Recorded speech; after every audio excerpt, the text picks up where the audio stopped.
Mi padre golpeaba a mamá cuando era niño, pero ahora que crecí la historia cambió. Mi infancia fue una guerra silenciosa, librada entre cuatro paredes donde las palabras dolían tanto como los golpes. Mi padre era un alcohólico y un ludópata, un hombre que jamás supo serlo. Estaba ahí, viviendo bajo nuestro techo, pero jamás puso un ladrillo para construirnos una vida. Era mi madre quien lo sostenía todo, quien trabajaba largas jornadas, quien nos cuidaba, quien se tragaba las lágrimas y los moretones para que nosotros no perdiéramos el rumbo. Pero yo los veía, los golpes, los empujones, las veces en que ella acababa en el suelo, encogida, mientras él gritaba borracho que era su casa, que él mandaba. Yo era un niño, pero no era tonto. Me prometí que un día sería más fuerte que él, no solo con los puños, con la mente. Me juré que sacaría a mi madre y a mi hermanita de esa cárcel invisible, y que nunca más volverían a temerle a una voz levantada. Desde que tuve edad para hacerlo, empecé a trabajar. Limpiaba vidrios en semáforos,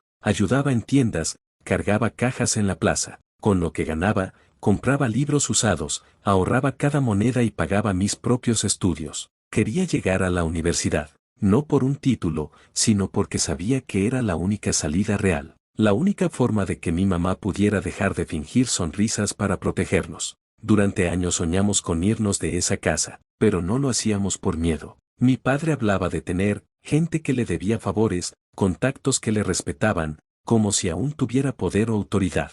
A veces mencionaba nombres que nadie conocía, pero lo hacía con ese tono seco, lleno de amenaza, como si pudiera mandarnos a seguir con solo levantar el teléfono. Yo tenía mis dudas, pero mamá, ella sí tenía miedo, y yo la entendía. La sorpresa llegó cuando, por casualidad, escuché una conversación que no estaba destinada a mis oídos. Él debía plata, mucha, y no a cualquiera. Había empeñado cosas que no eran suyas, había prometido pagos imposibles y ahora estaba escondiéndose. De pronto, ese lobo con piel de jefe de familia no era más que una rata huyendo de sus propios errores. Ahí supe que nuestro miedo había sido infundado, que él no era un cazador, sino una presa, y que la única razón por la que seguía en esa casa era porque no tenía a dónde más ir. Ese día, algo se rompió en mí, ya no era solo la promesa de ser fuerte, era el inicio de una cuenta regresiva, porque tarde o temprano, él iba a volver a levantar la mano, y esta vez,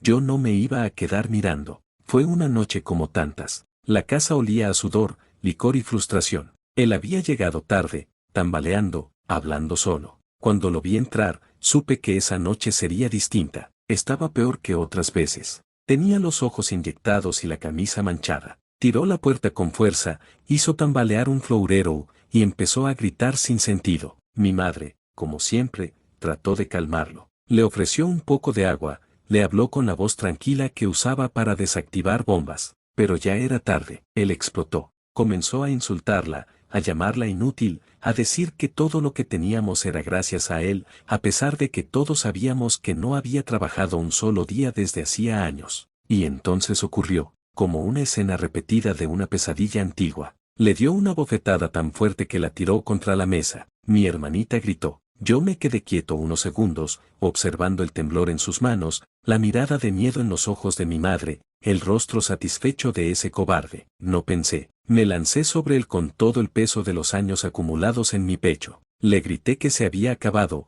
que nunca más volvería a tocarla. Lo golpeé, fuerte. Lo tiré al suelo y no paré hasta que escuché su voz suplicando, por primera vez, por favor. Entonces lo levanté y lo eché de la casa, literalmente. Abrió la boca para decir algo, pero solo escupió sangre. Cerré la puerta en su cara. No volvió esa noche, y no volvió la siguiente. Durante unos días vivimos con una mezcla de miedo y alivio. Teníamos paz, pero también un hueco en el estómago. ¿Y si regresaba con alguno de sus supuestos amigos peligrosos? ¿Y si ahora sí cumplía las amenazas? Pero lo que sucedió fue más patético y, a la vez, más revelador. Un vecino nos dijo que lo había visto deambulando por la terminal de buses, que dormía en una banca del parque, que pedía plata en la esquina del bar. La última vez que lo vieron, hablaba solo, sucio, gritando nombres que nadie conocía. Ahí entendí que no solo lo habíamos echado de la casa, lo habíamos expulsado de la mentira que se había construido toda su vida. Ya no tenía poder, ni respeto, ni familia. Era un fantasma al que el mundo había dejado atrás. Y yo, por primera vez, respiré. A medida que pasaban los días, todo empezó a encajar en mi cabeza. Durante años, había estado trabajando sin descanso, llevando una doble vida. Como cualquier niño que crece en una familia rota, uno aprende a esconder el dolor, a reprimir la rabia y, sobre todo, a hacer sacrificios. Sabía que tenía que ser fuerte para sacar a mi madre y a mi hermanita de ese infierno, para lograr algo mejor. Mi vida durante esos años no fue fácil. Trabajaba de noche, estudiaba de día, y a pesar de mis esfuerzos, nunca alcanzaba a juntar lo suficiente para pagarme la universidad. Pero siempre tenía esa meta en mente. Cuando vi por primera vez a mi madre envejecer prematuramente, desgastada por las humillaciones de ese hombre, me prometí que haría todo lo posible para sacarla de ese ciclo. No fue hasta ese momento, después de echar a mi padre, cuando algo cambió dentro de mí. De alguna manera, al ver cómo se desmoronaba mi viejo, entendí que no valía la pena temerle más. El miedo que había llevado dentro todo ese tiempo desapareció, y lo que antes parecía un obstáculo insuperable se convirtió en un recuerdo lejano. Las deudas, las amenazas, la oscuridad, ya no me pertenecían. Lo que nunca me esperé fue que lo que parecía la oportunidad de mi vida fuera en realidad un sacrificio aún mayor. Mientras yo me dedicaba a mis estudios y a trabajar más horas para juntar el dinero necesario para la universidad, mi madre comenzó a mostrar signos de agotamiento. Lo que no sabíamos era que los años de maltrato, la falta de descanso y las preocupaciones por nuestro futuro estaban pasando factura a su salud. Pronto, los mareos y la debilidad fueron constantes, y cuando la llevé al médico, el diagnóstico fue claro: los años de estrés y malnutrición le estaban pasando factura. El doctor nos dijo que no podía seguir así. Fue entonces cuando entendí que mi verdadero sacrificio no iba a ser solo el dinero que necesitaba para la universidad. Tenía que ser mucho más que eso. No bastaba con escapar del pasado. Tenía que asegurar el futuro de mi familia, protegerla no solo de la pobreza, sino también de los recuerdos que aún nos perseguían. Mientras tanto, mi padre seguía en las calles, perdido en su mundo de alcohol y juegos, mientras nosotros nos apretábamos el cinturón, intentando sobrevivir. Había días en los que sentía que no iba a poder soportarlo más. Pero, por primera vez, mi enfoque cambió. Ya no se trataba solo de escapar. Se trataba de construir algo, de hacer que el sacrificio valiera la pena. Fue muy difícil.